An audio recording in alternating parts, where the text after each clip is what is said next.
Everybody, and welcome back to the channel. Today I'm here to share my Ecoopro LW210 sleeping bag.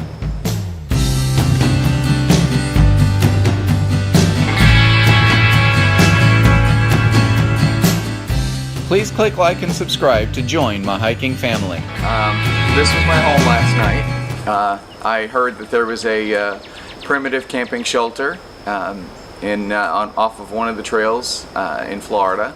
And I thought, you know what, I'll give it a shot, I'll take a look. Can't say I'd really recommend it. I would much rather be in a tent. I should have been prepared, but I wasn't prepared to have to sweep the thing out, so I wound up having to use old dead palm fronds. Heard things scurrying across the floor at night, and there was quite a bit of pig activity in the area, doing lots of roots in the area, so I didn't sleep much.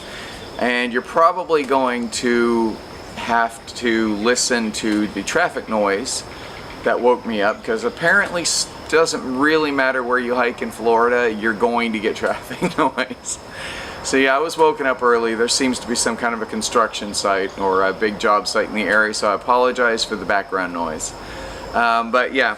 So for my most recent section on the Appalachian Trail, I picked up this bag because I needed another bag for my little, and I figured, you know what, I'll buy a different bag than any of the brands I'd already tried. I wanted something packable, I wanted something light, and I wanted something that would handle cooler temperatures. Now this one has a comfort temperature of 50 degrees, or comfort is 60, limit is 50. Now, I expected it to get colder on the AT, and it did. It actually did freeze on our first night out there. But actually it wasn't that bad in this bag. The only time I felt cold is when too much of my body got too tight with the side of the sleeping bag and it compressed the insulation. So I actually did okay in this bag in freezing temperatures. But like my other sleeping bag episodes, I will tell you I would never recommend that you intentionally exceed the manufacturer specifications. Worst case, or best case scenario, you'll be uncomfortable. Worst case scenario, you could be looking at hypothermia. So you know your own body, what your cold tolerance is. I know I can handle colder temperatures. This bag did okay. Big factor that was one of the reasons I bought it, is it claimed to be waterproof. On our first night on the AT, it started raining. First afternoon. We knew the rains were coming in within an hour and a half, so we decided that rather than search for a suitable campsite, since we were in a really good campsite, the rains were scheduled to come soon. Sorry, it's no seams. The rains were scheduled to come soon. We decided, you know what, we'll call it a day, we'll set up camp, we'll get a first light start tomorrow. And no sooner did we get a camp set up, which takes about 15 to 20 minutes, it started raining, and it rained all night. And yeah, so this is a clip right here early night, from that first, near I want to say night, but it was still the afternoon. It is about 4 o'clock in the afternoon, and it is pouring. Yeah. So our hike is done for the day. That my tent's no longer waterproof. So that was a long night. Now, like I said, this bag claimed to be waterproof, and at least at the moment. Now, any waterproofing can go away, as is evidenced by my tent, which I will be applying some waterproof seal to it to get it waterproof again, because it's a great tent, still in great shape. All tents will eventually have their waterproofing break down, and unfortunately there's really no early warning. It just happens. So anyway, so all that night it rained, and I kept hearing rain hitting my sleeping bag, and every time I'd sit up to look, I saw where it had hit, and just the water drop had exploded into tiny little beadlets and were moving all around the bag. So at least at first it is still waterproof. And I'll continue reporting on this as I use it to keep you updated with how many uses I've had on it and how waterproof it may still be. Hopefully I don't get rained on again, but as an emergency thing, yes, this did prove to be waterproof. Now it should last for pretty much forever because it shouldn't be exposed to the elements the way your tents will, because UV and other elements will tend to break down the waterproofing on your tent. So anyway, that was the story behind this bag. Now it does come in its own compression sack, and there's nothing really exciting as far as features on the bag itself. I mean, it's a sleeping bag. But I will pull it out, I'll show it to you, and then I'll show you how easy it is to roll it back up and get it back in the compression sack. But it is, and it's actually quite comfortable. It's comfortable on the inside. It has enough padding that even if you're on a thin foam mat, you'll still stay fairly comfortable in this thing. Now, like I say, it's your typical sleeping bag. And some reports I had read on Amazon, some people had made reviews on this bag on Amazon, and they said that, you know, being a tall guy, they couldn't fit in this bag. I'm 6'3". So, yeah, okay, somebody that's 6'6" might be poking out a little bit, but by and large, this is more than enough to fit most people.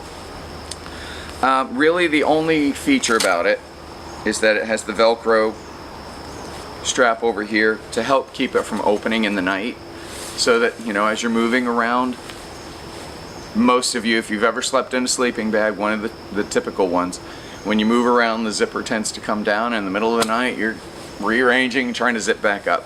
So that strap there is to help you with that. And it's got a nice, soft, looks to be nylon lining. Not quite as satiny as the outside, but it is quite comfortable. It's like a nice, comforting, soft sheet. So really, that's the bag. And it does, like most bags, open all the way up, so you could use it as a comforter if you didn't want to be inside a bag. So that's that. Now I'm going to show you how to roll it up. And, well, roll it up and put it in the compression sack in case you don't know how to do that. Alright, so I generally start by rolling at this end. I don't really know why. I guess maybe a part of me just thinks that if this is rolled all the way up, there's less likelihood of anything getting into the bag. I don't know. I start at this end. I don't think it really matters. You just fold it in half. And you want to give it a tight roll. You want to make sure that you compress it as much as possible, because it'll make it easier to get into the compression sack.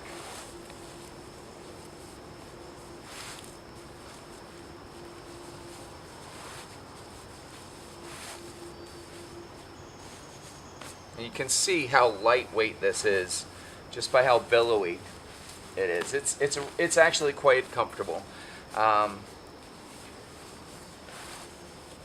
It was in the 60s last night, and I was really comfortable in this bag. I didn't notice the temperature anyway. I didn't get much sleep because of the ambient noise. There's some ambient noises that are good, you know.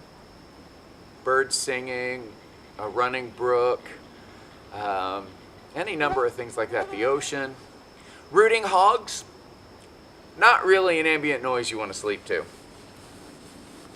But I did catch glimpses of deer, so there's always some good in that. Alright, so that's rough, but you just sometimes have to work it a little bit, but it slides right into the compression sack, and the compression sack seems to be made with similar material as the outside of the bag itself.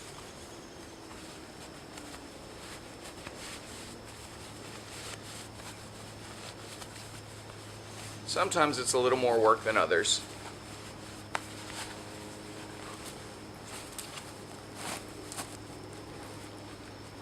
Okay, so now it's mostly in, and then you just kind of bring the rest up around it, and it cinches down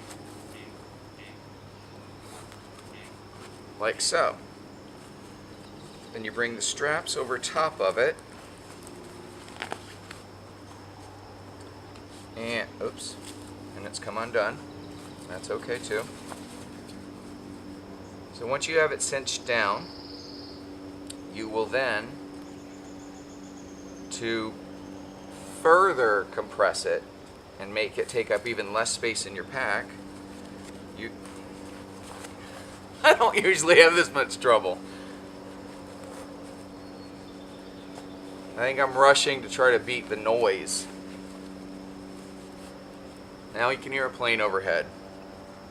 So if you want to come out into the Florida wilderness, don't expect to be able to sleep in. Alright, come on. Don't give me grief here. Okay, so I got that strap back in. I did a cutaway just so you didn't have to watch me wrestle with it. It usually doesn't come out. If it does, you just kind of compress it a little bit. It makes it easier to get in. I just wanted to spare you that extra time, just so that your viewing time could be used as best as possible.